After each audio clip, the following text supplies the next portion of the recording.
कुदरत ने हमें ना बहुत ही खूबसूरत तोहफों से नवाजा है। जहाँ एक तरफ स्वच्छ हवा है, विशाल पेड़ की छाया है, फूल हैं, वहीं दूसरी ओर नदियाँ हैं, पहाड़ हैं।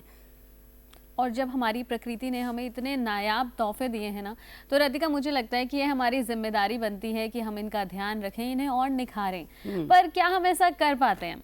शायद नहीं।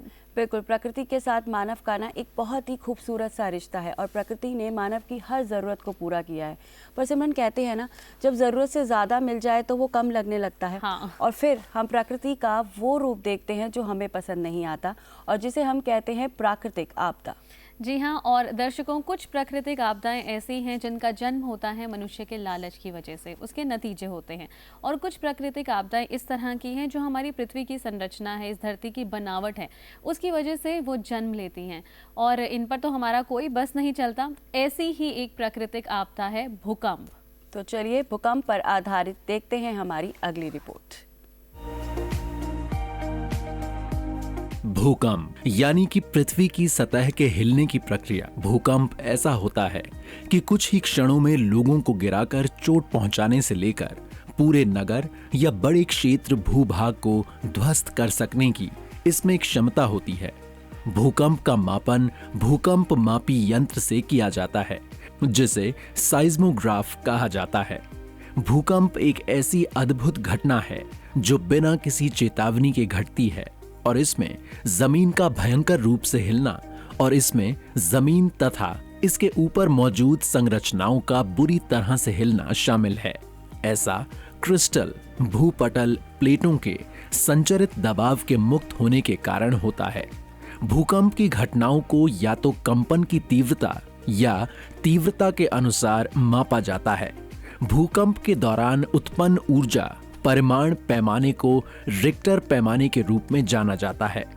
पृथ्वी के नीचे मौजूद प्लेट्स घूमती रहती हैं, जिसके आपस में टकराने पर पृथ्वी की सतह के नीचे कंपन शुरू होता है। जब ये प्लेट्स अपनी जगह से खिसकती हैं, तो भूकंप के झटके महसूस किए जाते हैं। हम प्राकृतिक भूकंपों को आने से नहीं रोक सकते हैं, लेकिन हम खतरों की पहचान करके, सुरक्षित संरचनाओं का निर्माण करके और भूकंप सुरक्षा पर शिक्षा प्रदान करके उनके प्रभावों को काफी हद तक कम कर सकते हैं। प्राकृतिक भूकंपों के लिए तैयारी करके हम मानव प्रेरित भूकंपों से होने वाले खतरे को भी कम कर सकते हैं। भारत की बढ़ती आबादी तथा इसमें व्यापक रूप से लगातार बढ़ रहे अवैज्ञानिक निर्माण, जिनमें बहुमंजिला आरामदायक अपार्टमेंट, बड़े कारखानों की बिल्डिंगें तथा ईंट पत्थर से बनी इमारतें शामिल हैं, जो भारत को उच्च जोखिम में रखते हैं। ऐसे में उन जगहों के लिए खतरा ज्यादा है। अगर भूकंप आ जाए और आप घर के बाहर हों, तो जहां हों वहां से आप ना हिलें। बिल्डिंग, पेड़ों, स्ट्रीट लाइटों तथा बिजली एवं टेलीफोन आदि की तारों आदि से दूर रहें। सबसे बड़ा खतरा बिल्डिंग के बाहर निकास द्वारों तथा इसकी बाहरी दीवारों के पास होता है। यदि भूकंप के झटके तेज महसूस हो रहे हैं, तो आप घर में मजबूत फर्नीचर, टेबल के नीचे बैठ जाएं और सिर पर हाथों को रख लें। हल्के भूकंप के झटके हों तो घर के फर्श पर बैठ जाएं।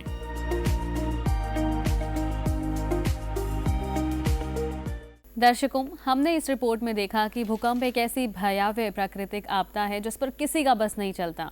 शायद इसलिए आज तक हम ये नहीं बता पाए हैं कि भूकंप कब आएगा, कहाँ आएगा।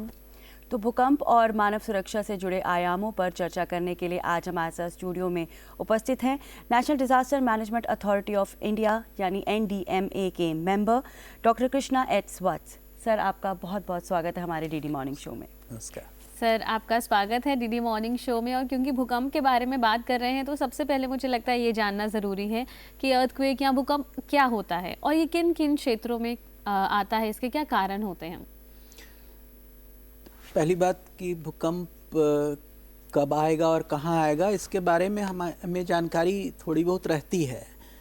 तो भूकंप के कई क्षेत्र हैं, वो ज़्यादा प्रवण हैं, वहाँ ज़्यादा संभावनाएं ज़्यादा हैं। और ये सारे वो क्षेत्र हैं जहाँ की जो धरती के नीचे जो प्लेट्स रहते हैं, उन प्लेट्स जो आपस में जब टकराते हैं, तो वहाँ भूकंप होने की संभावना ज़्यादा रहती है। अपने देश को लें तो जो हिमालयीन क्षेत्र हैं, हिमालयीन क्षेत्रों में भूकंप की संभावना बहुत ज़्यादा है अन्य क्षेत्रों की बनिस्बत।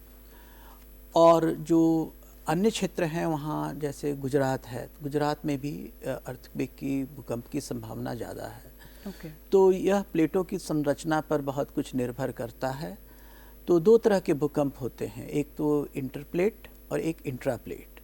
इंटरप्लेट जहाँ जैसे ये एक इंडियन प्लेट है जो और एक यूरेशियन प्लेट है, ये दोनों जब प्लेट्स टकराते हैं जो कि हिमालय में जो हमें देखने को मिलता है, तो वहाँ भूकंप होती है। दूसरा जो होता है वो इंट्राप्लेट, जो कि एक प्लेट के अंदर में जो कुछ ऊर्जा जो जमा होते रहती है, वो जब रिलीज होता है तो वो इंट्राप्लेट। वो लातूर अर्थक्वेक जो हुआ था 1993 में, वो इंट्राप्लेट का उदाहरण था। और जो हिमालय में जो भूकंप होते हैं वो इंटरप्लेट भूकंप का उदाहरण है।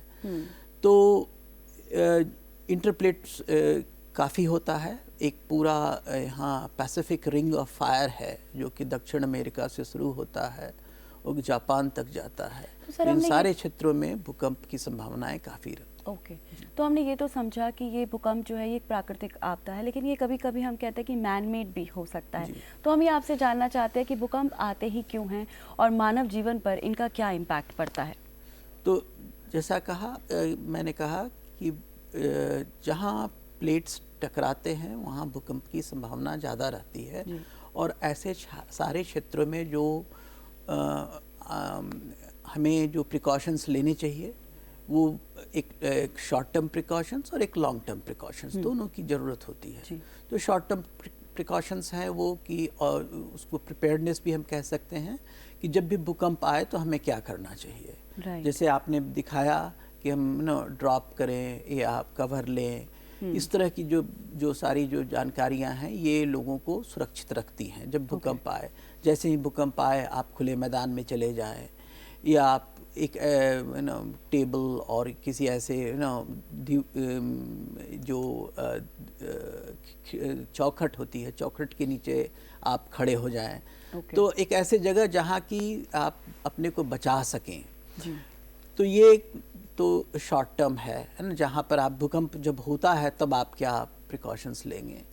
लेकिन एक लॉन्ग टर्म प्रिकॉशंस है कि घरों को कैसे सुरक्षित करें। और ये सबसे महत्वपूर्ण विषय है कि हम अपने नीति के आधार पर, अपने जो प्रैक्टिस के आधार पर घरों को कैसे सुरक्षित करें। तो कई हमारे यहाँ अच्छे उदाहरण हैं जो कि हमने घरों को सुरक्षित करने का प्रयास किया है। एक बिल्डिंग कोड्स होता है, तो बिल्डिंग कोड्स हमारे यहाँ है ना, सारे देशों में एक बिल्डिंग कोड्स की व्यवस्था होती है। तो अर्थक्वेक के लिए अलग से बिल्डिंग कोड्स बनाए जाते हैं। उन सारे बिल्डिंग कोड्स का जब हम इम्प्लीमेंटेशन करते हैं तो उससे घर सुरक्षित रहते हैं। और इसी कारण से आपने देखा होगा कई विकसित देश हैं, तो वहाँ जब भूकंप होता है तो वहाँ जान माल की क्षति काफ़ी कम होती है। जबकि कुछ बहुत सारे विकासशील देश हैं वहाँ पर जान माल की क्षति ज़्यादा होती है। यह बिल्डिंग कोड्स के इम्प्लीमेंटेशन पर ये डिपेंड करता है। और सर अर्थक्वेक को मापा कैसे जाता है? अर्थक्वेक को मापने का जो है उसमें काफ़ी कुछ सुधार आया है। इसको पहले हम इस साइस्मोमीटर से मापते थे, तो अभी भी वही है। पहले वो रिक्टर स्केल हुआ करता था। तो आज भी आप सुनते होंगे कि रिक्टर स्केल पर इतना है। लेकिन वो जो रिक्टर स्केल है वो में जब ज़्यादा तीव्र भूकंप हुआ करता था तो रिक्टर स्केल में ढेर सारी समस्याएं आती थी। तो अब वो रिक्टर स्केल को अब डिसकंटिन्यू कर दिया गया है। अब एक मोमेंट मैग्नीट्यूड MWK से होता है। रिक्टर स्केल से जुड़ा ही होता है, लेकिन वो एक ज़्यादा ये एक्यूरेट है, ज़्यादा ऑब्जेक्टिव है भूकंप को मापने के लिए। भूकंप को मापने के लिए तो वो मोमेंट MW से होता है। तो ये जो है वो एक तो ये है कि MW से हमें मैग्नीट्यूड पता चलता है, लेकिन जो एक इंटेंसिटी होती है तो वो उसका मर्कैली स्केल उसको हम कहते हैं। और उससे हमें कितना भूकंप का कितना नुकसान कहाँ होगा उसका पता चलता है। तो जब भूकंप को हम मापते हैं तो ये दोनों चीज़ हम देखते हैं, भूकंप की इंटेंसिटी और भूकंप का मैग्नीट्यूड। जी सर, अभी आपने बताया कि कुछ क्षेत्र ऐसे होते हैं जहाँ पर भूकंप आने की संभावनाएं बहुत ज़्यादा होती हैं, तो ऐसी जगहों पर किस तरह की पहले से तैयारियां करके रखनी चाहिए ताकि जान माल का नुकसान हमें कम से कम हो? ये सबसे बड़ी बात जो है, एक तो कि सर्च एंड रेस्क्यू बहुत तेज़ी से होना चाहिए, क्योंकि घर गिरेंगे, घरों का नुकसान होगा, तो लोगों को निकालना और लोगों को सुरक्षित जगह पहुंचाना। और दूसरा मेडिकल रिस्पांस बहुत ही इम्पॉर्टेंट होता है, क्योंकि काफ़ी लोगों को चोटें लगेंगी और लोगों के साथ साथ बहुत सारे जानवरों का भी काफ़ी नुकसान होता है। तो इन सबको सुरक्षित जगह पहुंचाना, उनको इमीडिएट मेडिकल असिस्टेंस देना, आगजनी की ढेर सारी घटनाएं होती हैं, तो उनसे कैसे हम निपटें। तो ये जो सारी चीज़ें हैं कि एक immediate search and rescue, medical assistance और लोगों को सुरक्षित जगहों पर रखना जब तक। और भूकंप जब लगता है तो भूकंपों के झटके काफ़ी देर तक महसूस होते हैं, तो 5 दिन 7 दिन, तो लोगों को उन सारे जब बड़ा भूकंप आता है खास करके, तो वो झटके जो है काफ़ी दिन तक चलते हैं, तो उस समय लोगों को सुरक्षित जगह में तो रहना चाहिए। आपने जैसे कि अभी बताया कि हमने संभावित क्षेत्रों की तो बात की, लेकिन अब जैसे कुछ घर हैं जो पहले से बने हुए हैं, जो अर्थक्वेक रेजिस्टेंस नहीं है, तो उनमें अब क्या क्या तैयारियां हमें करके रखनी चाहिए कि अगर कभी अर्थक्वेक आए तो हम अपने आप को बचा सकें? तो एक तकनीक है, इसको हम रेट्रोफिटिंग कहते हैं। जी तो ऐसे सारे घर जहाँ बने हैं जो भूकंप रोधी नहीं हैं, उनकी रेट्रोफिटिंग की जा सकती है। उस रेट्रोफिटिंग के तहत जो है उनकी जो नींव है वो मजबूत की जाती है। उनके दीवारों में ज़्यादा रीइंफोर्समेंट की व्यवस्था की जा सकती है। तो और फिर जो छत के पास जो बीम्स हैं उनको थोड़ा हम मजबूत कर सकते हैं। कॉर्नर पर जो घर के कॉर्नर होते हैं उसको थोड़ा हम रीइंफोर्स कर सकते हैं। वो जुड़ने की बात होती है ना। जब जो घर के जो ईंटें हैं या जो पत्थरों का निर्माण होता है, वो जब जुड़ते नहीं हैं आपस में, तो उनके गिरने की संभावना ज़्यादा होती है। जब वो जुड़ जाते हैं तो फिर वो उसको बांध के रखना, तो एक रेट्रोफिटिंग के माध्यम से हम घरों को बांधते हैं। तो ये जो जब बांधते हैं तो फिर अगर भूकंप आए भी तो नुकसान कम होता है। और तो ये जो आपने रेट्रोफिटिंग की अभी बात की है, तो ये तो आपने कहा कि ये हम उन पे कर सकते हैं, तो यही रेट्रोफिटिंग जो है जब घर जो बनाने लगे हैं, हम अभी घर बनाना है हमें, उसमें भी यही जो आपने बताए हैं करें, या उसमें कुछ एक्स्ट्रा प्रिकॉशंस लेने चाहिए? उसमें जो मैंने कहा कि जो बिल्डिंग कोड्स की बात होती है ना, तो वो बिल्डिंग कोड्स का वो इम्प्लीमेंटेशन होना चाहिए। वो जब आप घर बनाते हैं तो आप म्यूनिसिपैलिटी में जाते हैं, परमिशन लेते हैं घर बनाने का। तो जब परमिशन लेते हैं तो वो उसमें कुछ टेक्निकल स्पेसिफिकेशंस होते हैं, तो वो बिल्डिंग कोड के माध्यम से निर्धारित होते हैं। तो उस बिल्डिंग कोड्स को हम अपने घर में कैसे उसका इम्प्लीमेंटेशन करें, और फाउंडेशंस का क्या स्ट्रेंथ हो, दीवारों का क्या स्ट्रेंथ हो। और सर, जो हमारी पृथ्वी के भौगोलिक संरचना है, जैसे कई ऐसे क्षेत्र हैं जो पहाड़ी इलाके हैं, कई समुद्री इलाके हैं, उनके थोड़े पास हैं, तो क्या इससे भी भूकंप प्रभावित होता है कि यहाँ पर ज़्यादा आएगा और यहाँ पर कम आएगा? बिल्कुल, जैसे हमारे देश में अभी 5 जोन्स हैं, तो साइस्मिक जोन 5 जो है वहाँ सबसे ज़्यादा भूकंप प्रवणता है। फिर साइस्मिक जोन 4 में भूकंप प्रवणता है। तो अभी हम दिल्ली में है, तो दिल्ली में साइस्मिक जोन 4 में है ये, लेकिन आप शिमला चले जाएं तो वो साइस्मिक जोन 5 है। तो ये जो जोन के हिसाब से बिल्डिंग कोड्स की जो आवश्यकताएं हैं, रिक्वायरमेंट्स हैं, वो बदलती जाती हैं, और आप जो अपना इम्प्लीमेंटेशन करेंगे घरों के बनाने का जो आपका काम है, वो उस पर निर्भर करेगा कि आप किस साइस्मिक जोन में हैं। जी सर, हमारे देश में पहले भी बहुत तरह के भूकंप आ चुके हैं, अलग अलग जगह पे आते हैं, तो क्या अलग अलग जगह पे अलग अलग तरीके के भूकंप आते हैं, और उसके रिहेबिलिटेशन के लिए क्या हमें करना चाहिए? और आप तो खुद ही रिहेबिलिटेशन पे बहुत काम कर चुके हैं, तो अपना कोई अनुभव हमारे साथ साझा करिए।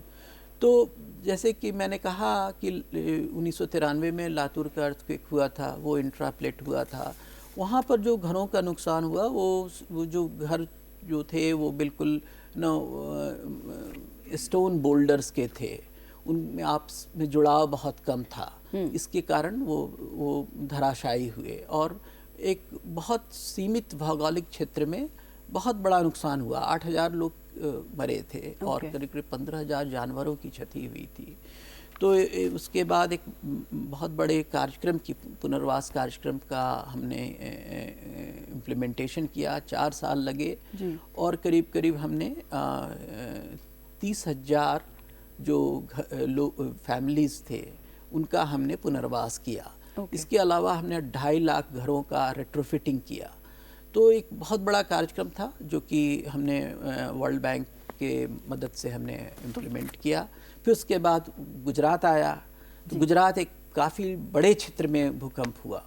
तो भूकंप वहाँ पर भी करीब करीब 7-8 साल वो पुनर्वास की प्रक्रिया चलती रही और एक बहुत बड़े पूरे कच्छ में पुनर्वास की प्रक्रिया चली और पुनर्वास के साथ साथ विकास का भी कार्यक्रम लिया गया।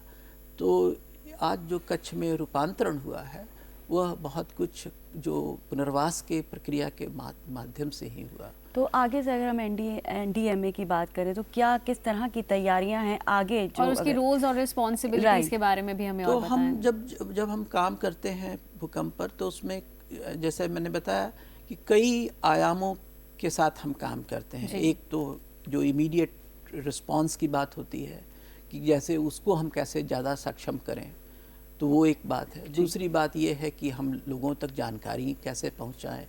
तीसरी बात ये है कि बिल्डिंग कोड्स का हम इम्प्लीमेंटेशन कैसे करें। तो हम NDMA का एक काम है कि भूकंप के लिए हम गाइडलाइंस बनाएं, लोगों तक जानकारियाँ पहुँचाएँ। जो इंजीनियरिंग कॉलेजेस हैं वहाँ अर्थक्वेक इंजीनियरिंग की पढ़ाई लिखाई कैसे ज़्यादा अच्छे से हो। म्यूनिसिपैलिटीज़ के साथ हम काम करें ताकि वो बिल्डिंग कोड्स का हम इम्प्लीमेंटेशन कर सकें। तो ये इसमें ढेर सारे हितधारक हैं जिनके साथ NDMA काम करता है। और हमें पूरी उम्मीद है जितने भी दर्शक हमारे साथ DD मॉर्निंग शो में जुड़े हुए हैं, हमारा ये सेगमेंट देख रहे हैं, यह जानकारी आप सबके लिए बहुत ही महत्वपूर्ण और ज्ञानवर्धक साबित होगी। और दर्शकों, आप भी अपना ध्यान रखिए। ऐसी कोई भी प्राकृतिक आपदा आती है तो बिल्कुल भी आप घबराइए नहीं, बल्कि जो रूल्स हैं उन्हें ज़रूर फॉलो कीजिए, तभी आप सुरक्षित रह पाएंगे। बिल्कुल। और भूकंप और मानव सुरक्षा पर हमारे साथ आज चर्चा में मौजूद थे NDMA के मेंबर डॉक्टर कृष्णा H. स्वच्छ। सर, आपका बहुत बहुत शुक्रिया DD मॉर्निंग शो में आने के लिए।